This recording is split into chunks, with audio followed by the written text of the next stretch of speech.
Welcome, PI Nation. You're listening to the Politically Incorrect Podcast. Here are your hosts, Matt, Evaldo, and Deshawn. What's up, everybody? This is Deshawn Barrows, and we are live, direct, and back with another episode of the Politically Incorrect Podcast. And I am here with, he goes by many titles, he goes by many names. I am here with my fellow co-host, who is executive director, marketer, branding. He's What's all going in on? it. He's all over it. And we're excited to be back. Unfortunately, our fellow co-host Matt is not here right now. Shout out to Matt Camara. He was in the hospital with his wife. They're having a baby, so congratulations to them. Woo! Congrats, Matt. We are excited. Congratulations, Matt. So keep them in your prayers. For any listeners out there, keep them in your prayers. I pray that they would continue to be blessed and that the pregnancy and the labor goes well. Yes, and in light of Matt having his baby, and in light of what happened earlier in the week with the four congresswomen, the freshman congresswomen that went up against Trump, the so-called squad, our theme today is called Cry Babies Monday. So welcome to the show, everybody. It's Cry Babies Monday. So shout out to Matt out there trying to have his baby. We hope everything goes well. And shout out to the four congresswomen out there for acting like babies. So Crying Mondays, baby. What's going on, everybody? How you feeling today, Deshawn? Man, I'm feeling good. I'm feeling so blessed and thankful to be alive. Not only that, just an awakening, a big wake-up call for me. Hey, you got a bulletproof vest on today? I should have one with this MAGA hat on. You should have one with that hat on. With that hat on. I got. If anybody don't see me, I don't know if we are we live right now. We're recording, so we might have some visuals. But I got a MAGA hat right now, and I wear it. I do wear it. So, I'm not ashamed to wear it, and I'm excited. But let's talk about these congresswomen, man. No, let's not. Let's talk about these. Let's get into this, bro, because I seen you posted on Facebook. And I think you was in on Boomers. I think you had commented on Boomers on post, and you was like, "Yes, I agree. Go back." And I think it was just to piss some people off, bro. What did you? I want to hear why you said that. I want to hear why you said that. Well, I don't think like most people that look like me. So my response probably will be a shock to a lot of people when they see me respond the way I did to Trump's words for what he said to these four congresswomen. Because you're black, bro. Like, what's up with you, bro? I am black, but black is not a race. Remember, black is just a skin color. I am Cape Verdean by race. Right. Okay. Let's clarify that. Your race. Let's clarify that. Your race is Cape Verdean. Cape Verdean, yes. Right. So no one is who's called black. That's not your race. That's just your skin color. Okay. Because you could have light-skinned Cape Verdeans, but they're still Cape Verdeans. Yeah. They're not considered white or whatever. But anyways, and the other thing about myself is like my tolerance or trigger tolerance, as you would say, is not the same as others. So in other words, like I don't get easily triggered by stuff like some would out there. So they see a tweet that Trump spoke to these ladies and they get easily triggered based on that background or whatever their threshold is for being triggered. And I don't get easily triggered. I don't get easily offended. And nor we should try not to be easily offended because you just live life better that way. You know what I mean? You're not so easily offended all the time at everything that happens because there's going to be bad things that happen in this world. Yeah. And if you're always easily triggered, you're just going to have a miserable time. So what he's saying is, we shouldn't be acting off emotions. Emotions aren't going to get you anywhere in the political realm. Unfortunately, in today's political atmosphere, we have so many people running off of emotions instead of rationale. Yeah. And we don't have a clear, concise answer for some of these really, really tough, controversial questions.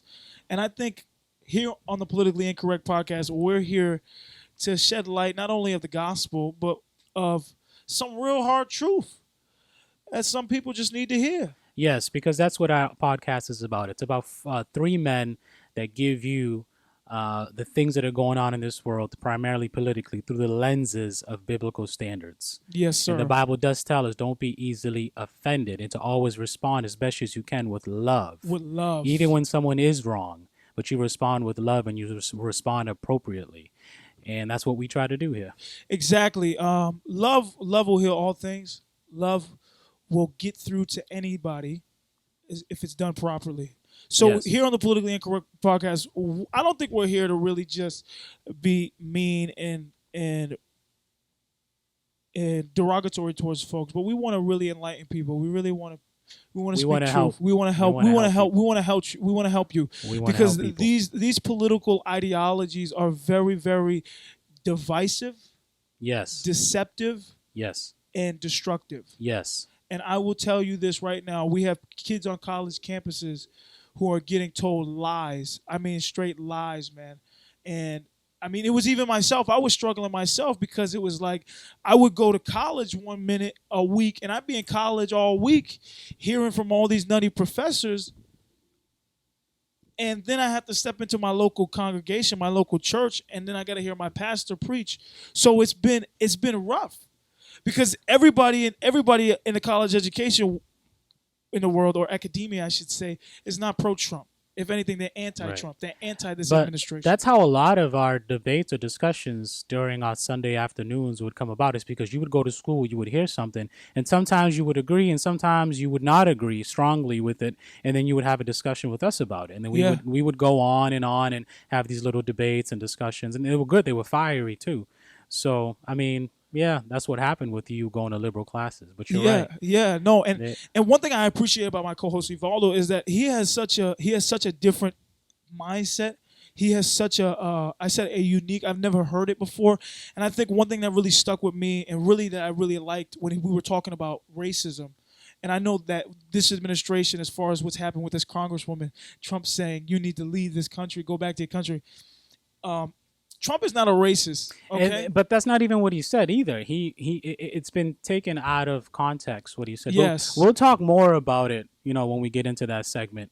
But you know what I mean? But just to iterate what I was going to say, what I appreciate about your mindset is that you said about black folks, you said Jim Crow, they excelled more, right? That's one thing you said. They excelled more in Jim Crow and in many areas because they excelled in morality, they excelled in education. And I actually went back and looked at it. It was true. They did a lot better. They did a lot better morally, financially. They owned land. They did a lot of things a lot better during real oppression. Yes. What I really appreciated about it, what I really took from it still to this day, is he said, let the market dictate. Let the market dictate the culture. Right. And I have nothing wrong with government stepping in and looking at some of these racial injustices and trying to step in and make laws. But understand this when you make laws. You can change the physical active things, but you can't change people's hearts. No. Laws can't change your hearts. Only God can change your heart. And I feel like we've gotten to a threshold nowadays as far as with things that pertain to race. Yep. That they're trying to almost try to change people's hearts and feelings, and you can't do that with a law. You can't. You have to do that with emotion. And that's what we're struggling with now. Oh, yeah. You know what I mean? Black people want to be accepted and liked, and if they feel any certain way from other people that they might not like them, they want to change that, but you can't change it with laws. You can't make somebody like you. The only thing you can do is respond with love, and they eventually will say, wow, this kid isn't so bad. Yeah. And they start to get used to, and they start to love you back. Okay? Because that's how the human heart is. We have the ability to love, to hate, to do evil, so you can't fight fire without, certain fires you got to fight with fire, and this is one of them. You know what I mean? You got to defeat hatred with love, not with laws. And we've gotten to a threshold in this country where they're trying to change people's hearts with laws, and it ain't going to work. Oh, it's not going to work.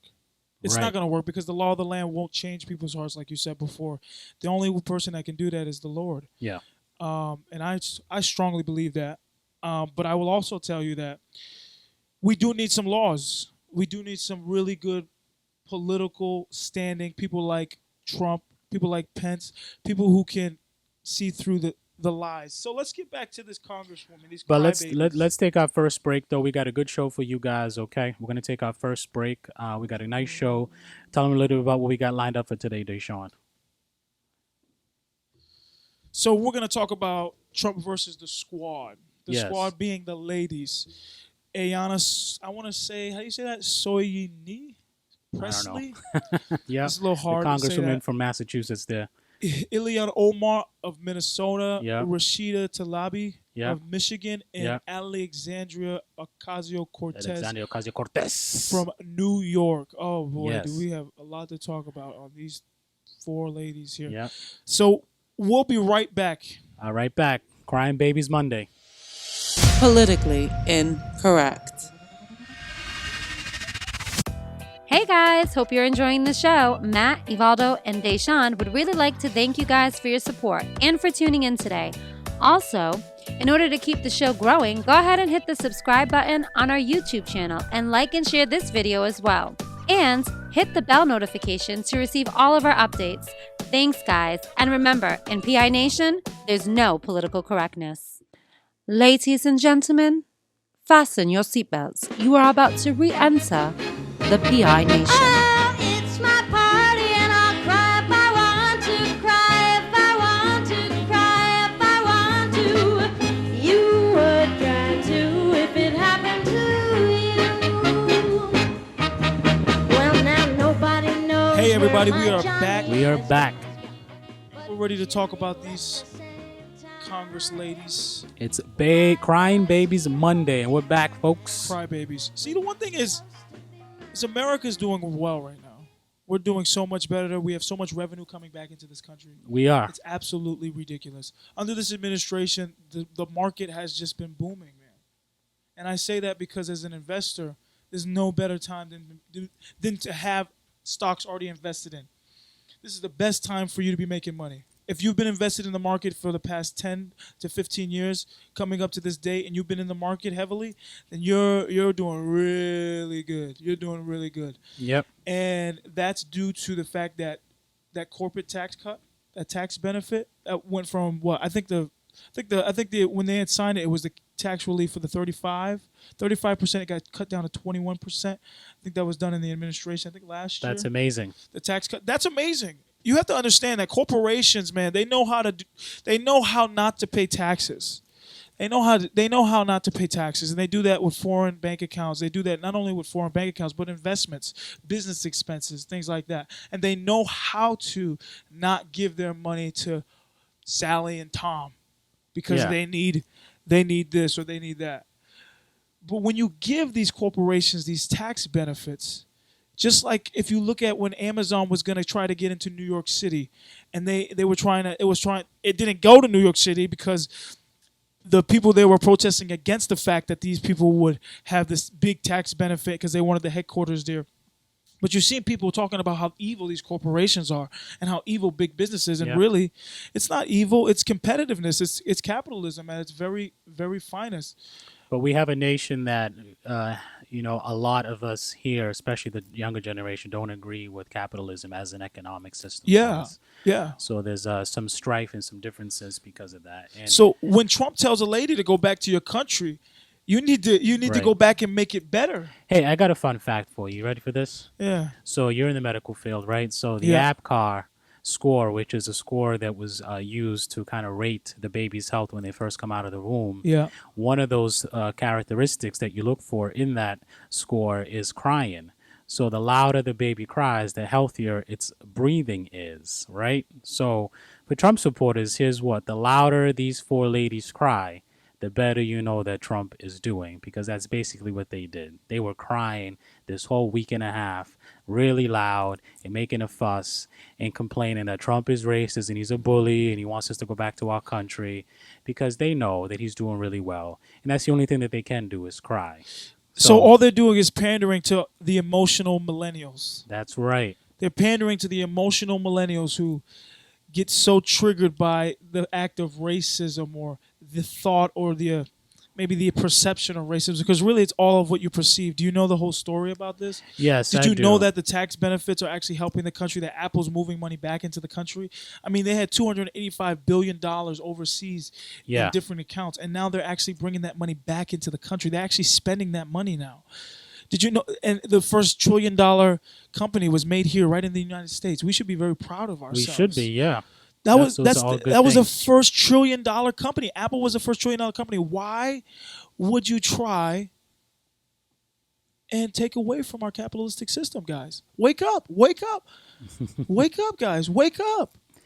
So let's go into the squad. The squad girls. So let's talk about this. You know a little bit more than I do, Evo. Trump. So if you've been living under a rock, the news has been paying a lot of attention to this. So the squad is basically 4 Congress women: Ayanna Soyini, Presley, a Democratic. I got it right here. Democratic Congresswoman from Minnesota, Massachusetts. Ilhan Omar, a Democratic Congresswoman. These are all freshman Congresswomen. And Ilhan Omar is a Democratic from Minnesota. And Rashida Tlaib is from Michigan. And Alexandria Ocasio-Cortez from New York. And Trump criticized them earlier. I think it was nearly a couple of weeks ago. He wrote a tweet. And he told them that basically, I'm paraphrasing, he told them that if they didn't like how this country was being ran, that they should go back and fix their own countries and then come back here and tell us how to do it. And um, I don't have a problem with that statement, but I know that they're trying to take what he said out of context and shape it and frame it in a Yeah. way that just says, "Oh, he's telling 4 women of color to go back to their country," and it's triggering a lot of people, particularly people that probably grew up being, foreigners or whatever in schools or whatnot, and people told them or made fun of them, go back to your country, get back on the boat, things of that nature. So it's triggering a lot of those kind of people. That's and because they're sensitive today. It's just a sensitive culture we live in. People are so sensitive. right. You can't even be So- yourself anymore. The quote, he never said go back. He said, because he's frustrated. He's contending, listen, I'm trying to fix the borders. I'm trying to fix the country. I'm trying to fix our immigration system. And all I hear these 4 ladies do is criticize the country and say nothing good about it. So if you don't like it, just leave and Exactly. fix your own countries. That's not mean to say. I mean, it's not. If you're really complaining about trillions of dollars being invested back into the market of the United States actually fighting for better trade deals with China to try to get them from ripping us off. And Yes. you're complaining about that, and you're complaining about the system when more jobs are being created now than ever before. You have more Right. industry coming back to America than they did it under 8 years of Obama. And these are facts that are not going to work with these liberals because they're emotionally triggered.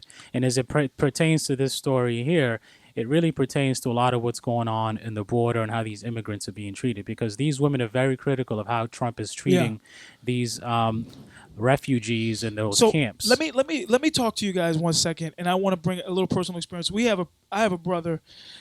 Which is so funny. I was wearing my MAGA hat, and he was actually a kid on the DACA, on the DACA visa, because he's actually not a citizen right now. He's on DACA, and what's amazing is he's actually a brother in the Lord, a Spanish brother, and I had my Trump hat on, and he was telling me about this, and even he himself said, I don't know if he felt pressured. I don't know if he felt maybe I was an overwhelming presence in some case, but he even said, you know what, I think that it's not right for people to just come here without doing the proper things to get into the country.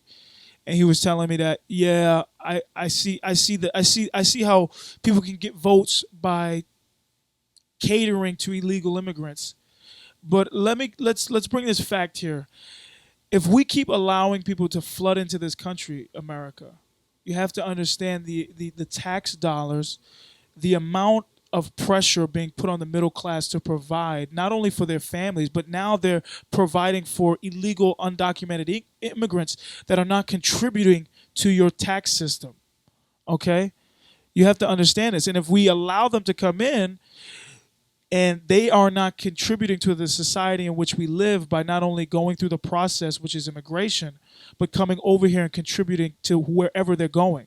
So when you get critical about Trump saying, you know what, we need to have a wall or we need to do this, what he's actually trying to do is he's trying to protect the American border for the American people. And I know you might whoever's listening, you might disagree, but I know that these ladies are going to pander to that because they want you to be emotional about this. They don't want you to think rationally. They don't want you to Right. think about the protection and And security of what America. he's doing is not only protecting America, but he's protecting our way of life, our Yeah. economic system, which is capitalism. Yeah. And if you look at these 4 ladies, they would be called they've been called communist or socialist in nature.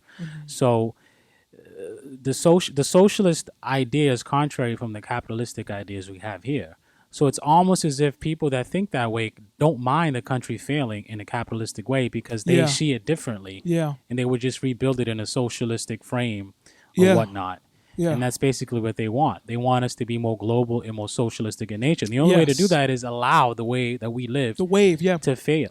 They want to destroy the American dream. They want to They destroy want the to American destroy culture. capitalism. So they don't care if the middle class gets totally burnt out by all these illegals coming in because they want capitalism to fail. So listen to us. That's what I would think. If you like money in your pocket, you would be on Trump's side right now. If you like the fact that there's actually money coming into this country and you want more money in your pockets. Because when I go to work and I work hard, I mean, if you're a CNA, I'm a CNA. I work hard. I do. And when I see my paycheck and I see what's getting taken out. Don't get me wrong. I benefit in many cases for some of these things. I'm not gonna lie. I do benefit very, very greatly. But I realize that what I live in is a fantasy world. It's not real. You know what I Right. mean? It's not real life. Where I'm at in life right now, I realize it's not real. You know what I mean? Yeah. And I'm not satisfied with that. You know what I mean? I'm really not. But I can tell you what's more satisfying is seeing yourself build wealth and build things for yourself. So in a system like America's had for many years prior to this administration, we have tried to maintain our culture, and in doing so, we've been the most powerful nation economically, militarily, and other aspects. So if we're going to allow four, I don't even know if we call them congresswomen because they're not acting like that, The squad. the squad Freshman ladies, congresswomen. to come here and try to tell us how to run America like they know any better from coming from countries that aren't doing as great as America. And Elon was a refugee. She came here as a refugee, and there's rumors about her that she Yeah. married her brother, but that's neither here or there. But what's interesting to me is, though, I've been thinking about this, and I think this might have been a political strategy by Trump Okay. to kind of put this out there like the way he did, and because he knew the press would run with it and try to frame it as racism, and then it would get all the headlines. Because what's happening now due to this? Have you heard anything about any of the people that are actually running for president during the Democratic, on the Democratic side? No, you haven't. You haven't. All you've heard right? about Trump. So I think that if he can kind of shape to people that this is what the Democratic Party is, it's for radical women. They want to radicalize America. I think he's going to have a breeze in 2020 election Yeah. because he's taking the focus away from any of the candidates that are actually running. These ladies are not running at all. Okay. And the other piece of the puzzle is these ladies have criticized Nancy Pelosi, the head congresswoman in the House, Yeah. the speaker, and showing you the differences of what's going on right now within the Democratic Party. There's a difference of ideas. Some are more left, like these four ladies are, and the other ones are kind of more moderate. So there's a shift going on. And Trump is kind of painting the Democratic Party and giving the headlines only on these four ladies, setting him up for the 2020. For the campaign. And I think that's part of what's going on. His calculation. That's what's going on here. Yeah. Because we're not hearing about any of these other candidates. We're not hearing about their ideas, what the party wants to do. All we're hearing about are these four ladies crying and moaning about someone told them to go back to their country. That's all we're hearing. This means nothing to the average American. They don't want to hear this. They want to know how you're going to fix our immigration, our economy, our health care, and protect us. Yeah. That's what they want to hear. And I think Trump knows this. And I think if it would behoove the Democrats to pay attention to what's going on here with these four ladies and not really buy into it. Because even when they voted to go against Trump, to charge him with discriminatory language, they lost. Only 4 people voted in that vote, in the House. It didn't make much headway. So I feel like this is a bad look, and the Democrats are losing because of these 4 ladies, and they're getting all this press for what? It's not going to help them win 2020. All you're doing is they have no platform to run on. Yeah, they're only trying to run off of social injustice, and painting things in an emotional racist light. Not only that, but they want to pander to people's emotions by trying to make them feel as that you're uncompassionate. You don't care for people who are at the border or this people is all emotionally driven. Immigrants. So what I'm saying is, it's not that we don't care about them. It's just that we want them to go through the process like anybody else. Right. We want them all to have a fair share of the American dream, but they have to do it the right way. So I got a question for you. Since everybody wants to take this statement and kind of like, say it was mean or whatnot and turning into a racist thing, do you recall, since you are from the islands, I'm from the islands, do you recall maybe growing up through school, were there like hateful languages like this in school for people that were, fresh off the boat or they came from a different country? Were there, we call people fresh off the boat like geechees. Yeah, geechees or we had definitely names for them, but I mean, I think honestly back then when we were growing up, everybody somebody was always teasing you about something. Right. You know what I mean? So I just think that back then you could say something like that and people would laugh. You know what I mean? Or Right. people would have some kind of idea. Yeah, some people might get hurt, but that's cool. But most of the time, people would Now, laugh it off. do you actually think that people were thinking of the word racism, like, oh, I'm going to be racist and make fun of this person? Or do you think it was just kids No. being kids, like, they look different, they're not like us, they're not like Americans? It's like I even think of when they forced integration into schools. Yeah. Back in like Jim Crow and things like that. I think I used to say in school all the time, they should have let that just naturally occur. You know what I mean? Because when you just bring somebody who's just different from everybody else, obviously you're gonna have so many different reactions because that's just placing somebody in a different atmosphere. It's like when I went to Greece, it was a complete culture shock. It was a whole different way of living. Yeah, it happens everywhere. It's everywhere, dude. So really, it's not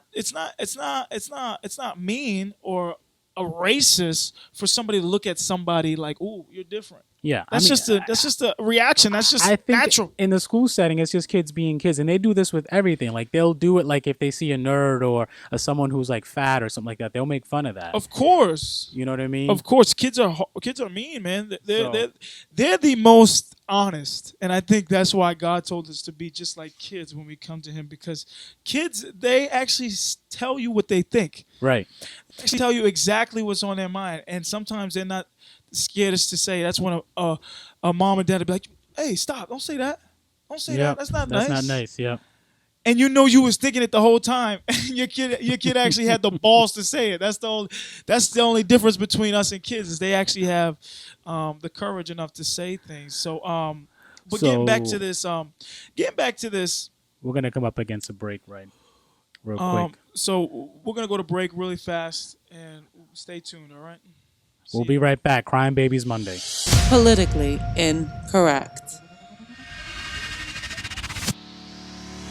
Hey guys, hope you like the show today. The guys here just want to say what's up and keep you guys posted with all the latest. So do us a favor and like us on Politically Incorrect at Facebook. Follow us on Instagram on the Politically Incorrect Pod and on Twitter at PipNation508. And don't forget, this is the only show where the blacks don't vote blue.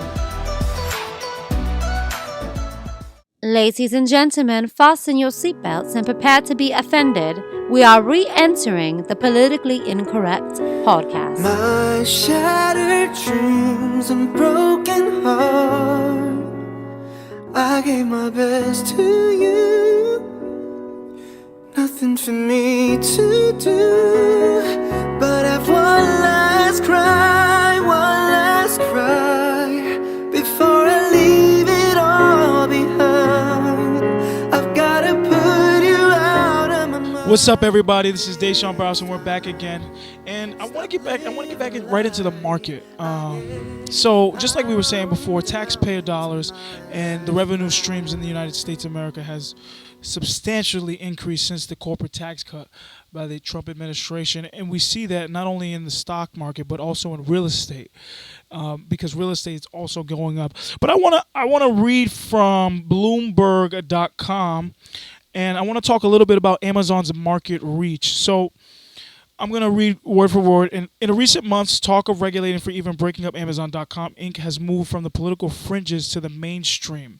In early March, in a widely discussed Medium post, Democratic presidential candidate Senator Elizabeth Warren made the case that Amazon plus Google and Facebook have amassed an alarming concentration of power, arguing for structural change to the tech industry. Even if the Massachusetts senator even if the Massachusetts senators' call to break up Amazon is mostly aspirational right now, it is not hard to see why Warren felt justified in putting the settled Leviathan on her list of targets. Perhaps more than any other U.S. technology company, Amazon has come to resemble a conglomerate with a growing presence in multiple markets.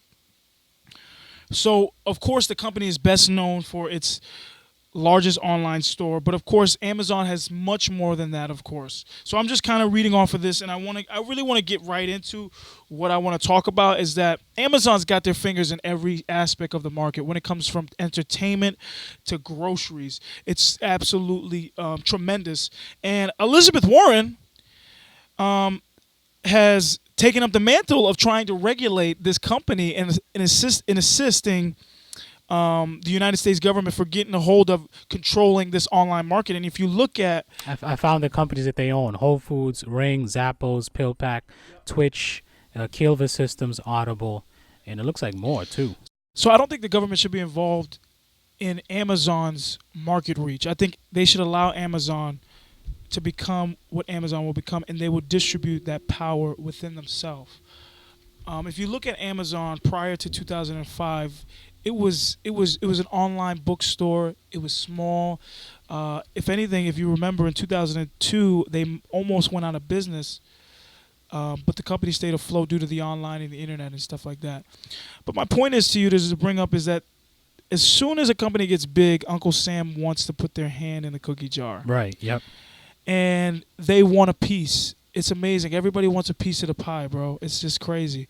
And the way I see it is that Amazon is going to revolutionize distribution of mail, of retailing, of shopping, buying. Yeah. And if you honestly are paying attention, they're going to revolutionize. Even if you look at Jeff Bezos, he's the CEO that's trying to launch space exploration. So, I mean, honestly, I don't know how far he's going to get with that. But you see how when you have that kind of wealth, you can think so far beyond sometimes where you're at. And the reason why I want to bring up Amazon's market reach is because the administration we're currently under is upset because they haven't paid zero in income tax. But I want you guys to understand this, is that they have to invest in their company. And if you think about, they're actually cutting out the middleman. So they're cutting out the United Postal Service. 40% of the United States Postal Service packages are shipped with Amazon. I hope that makes sense. Does that make sense? 40% of United Postal Service's packages, deliveries are 40%. When Amazon started using You mean 40% of Amazon stuff is being transported through the United Postal Service? Yeah, that's what I mean to say. Yeah. Yeah. So when Amazon starts Right. cutting out the middleman, it hurts the United Postal Service, and that's why the President Trump was upset. He was mad because the United States Postal Service was taking a big hit because Amazon was going through distribution. They were trying to get their packages delivered by Amazon exclusively to your door, because if you look at UPS, FedEx, and the United States Postal Service, that last mile is the most expensive. It's the most expensive. So they're trying to cut that out to save, to not only build revenue, but to keep everything within their own company, which is smart. But you got to understand, for a company to invest not only in the country but in the people, you have to allow its reach to continue. And I think that if you regulate the company, I think it should be solely on the basis of trying to improve not only the working environment, but the people who work there, and the ethical or moral values instilled in that company, so that the company doesn't rely on greed as a motive to develop further. The thing that came to my mind was monopoly. So I think that the government tries to regulate one company monopolizing. Yeah. Within your research, did you find anything as to that maybe being the reason why the government's getting involved? Certainly. That's why. Certainly. They don't want to see another Rockefeller, General Electric. They don't want to see another Standard Oil. They don't want to see none of that. We don't want to see that. See, I never knew why the government was so. I mean, I've never researched why they're so threatened by a But company the problem is with that. I think honestly, if you look at the Rockefellers, you look at Andrew Carnegie, the people who actually were at the backs of the industrial age of the United States of America. You look at them, and what did they do? They had so much money. They didn't know what to do with it. They didn't know how to spend it. So what did? They started building stuff. They started building infrastructure here. They started giving back. Why? Because at the end of the day, no matter how much money you have, no matter who you are, no matter how important you are, you realize that it's much better to give than it is to receive. And that's what the Bible says. It is so much better to give than receive. And I'm on the receiving end of that, because I've really have to understand. So you would say that you think that the government should allow Amazon to continue as it is. Yeah, I think that Amazon. And you see that being a good thing. You don't think that there could be anything potentially down the road that might. I think anything's possible, bro. I think I don't want to limit the possibilities. If it's bad, it's bad. But what happens with that decision that they make to regulate the company? What if that's bad? What if that creates motives in the company that tells them, well, you're getting too big now, we got to shut this down? Instead of saying promoting growth, promoting capitalism. From what I hear, they actually pay their employees pretty good. Yeah, Like I mean, I know a couple of people that work there. And they're playing $15, and I think $18 they an just hour. went up not too long ago on their minimum wage. Yeah, the CEO, and what's amazing about this is that you realize that all of these massive companies even back in the industrial age, is that these men who were old, they had all this money, and what did they do? They built the backbone and the infrastructure of the United States of America today. So I honestly think that if you look at these CEOs, they realize how frail money is to them, and unfortunately for us, they're willing, in many cases, to give, and others not so. But I can't speak for every CEO. I'm sure there's people who are greedy and didn't care. But I honestly think that if you promote growth and you promote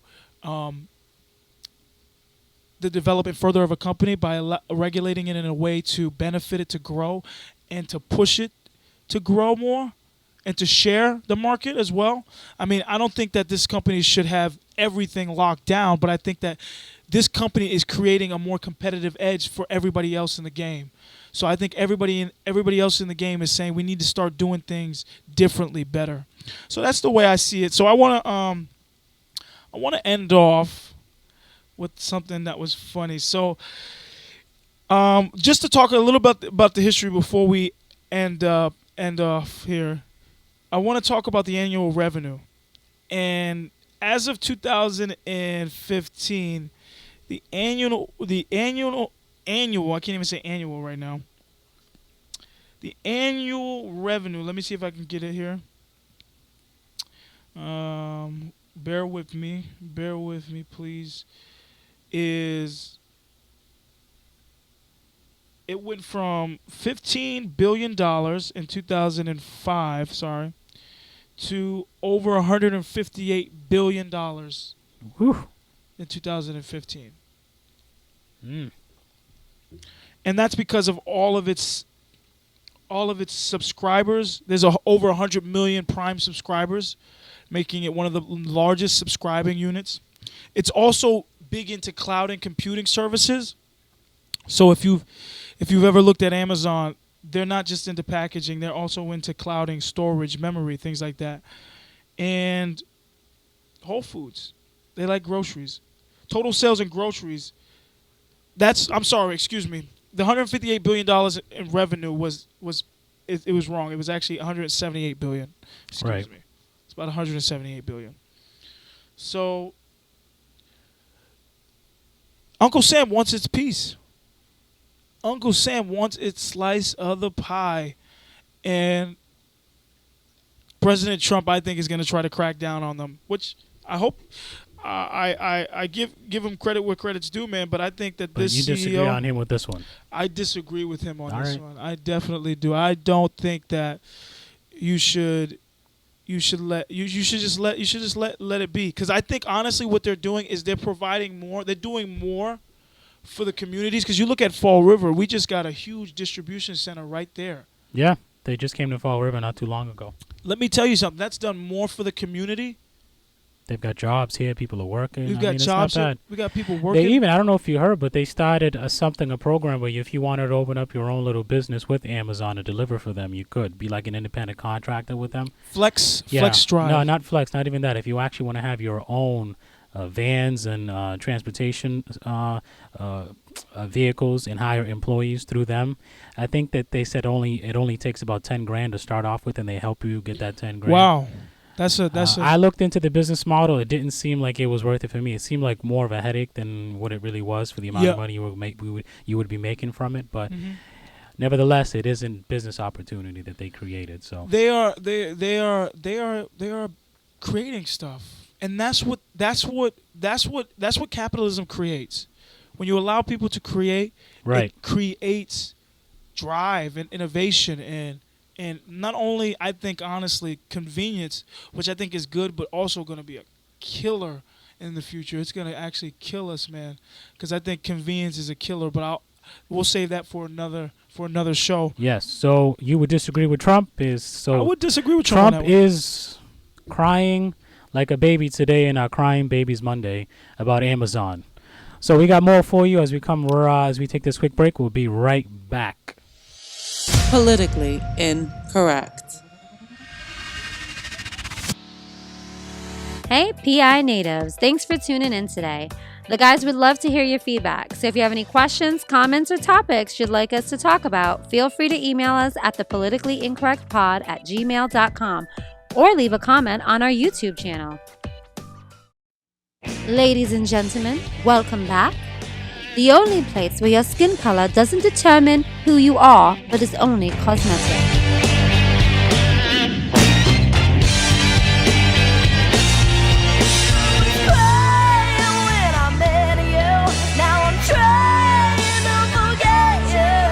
What's up, everybody? We're back, and I just want to end off with a fun and interesting story off of this Bloomberg article that I found online, which you can probably find it online. It's really accessible. So, like I said before, Elizabeth Warren, she was gathering her troops, trying to regulate and trying to promote regulation of the company. And what was so funny was Jeff Bezos goes on to say, in the last portion of the article, he goes on to say, Amazon has noted that Walmart, the biggest retailer, dwarfs it in scale and geographic reach. The Bentonville, Arkansas-based company sells groceries from some 4,750 brick-and-mortar stores. Amazon-owned Whole Foods and the cashierless Amazon Go convenience stores together add up to just 487 locations. So Jeff Bezos will be sure to point that out should Elizabeth Warren and her allies come knocking.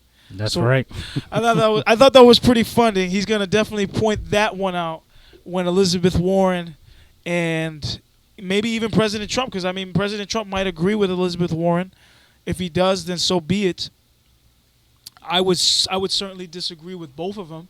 I think that honestly, this company has the potential to not only invest in startup companies that will one day be massively huge, but will just contribute to the society better than just having them pay taxes.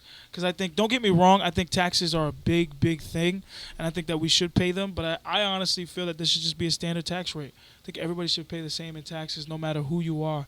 I think that's fair. I think that's equal.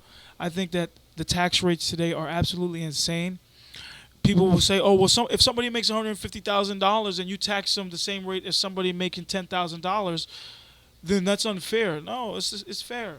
It's fair, no matter what. I've heard certain people mention that they want like a standard tax rate. I don't know. We'll see. Well, maybe we'll have to talk about that. We'll have to talk a little bit more about that on the next show. I got one cool story that I just found. American crocodiles thriving outside a nuclear plant. And this is in Miami. American crocodiles once headed toward distinction are thriving at an unusual spot, the canal surrounding a South Florida nuclear plant. Last week, 73 crocodile hatchlings were rescued by a team of specialists at Florida Power and Light's Turkey Point nuclear plant, and dozens more are expected to emerge soon. So, crocodiles thriving, even though they were headed crocodile Steve Irwin, baby. Hey, did you hear about that alligator that ate a man in Florida in the middle of the streets? He threw the man's body part up in the air. He ate it and then went back in the water. This is supposed to be a fun story, Ivaldo. What's going on, man? This turned gruesome, bro. But I didn't hear about it, but I'm hearing it now for the first time. So we're gonna end the show off here, folks. Matt, if you're out there, Matt, we love you, man. Have fun with that new baby on her way. And we're just, trying to do the show without you, man. It ain't the same. It's not the same, Matt. We miss you, bro. This is the first show you've been gone, man. Yeah. And I hope you do listen through because, man, it's not the same without you, bro. Well, folks, it was nice to have you guys listen to us today. Today was Crying Babies Monday in light of the squad and Matt having his baby. So glad that you were able to be here with us. And we'll see y'all next week for another fun episode. Later.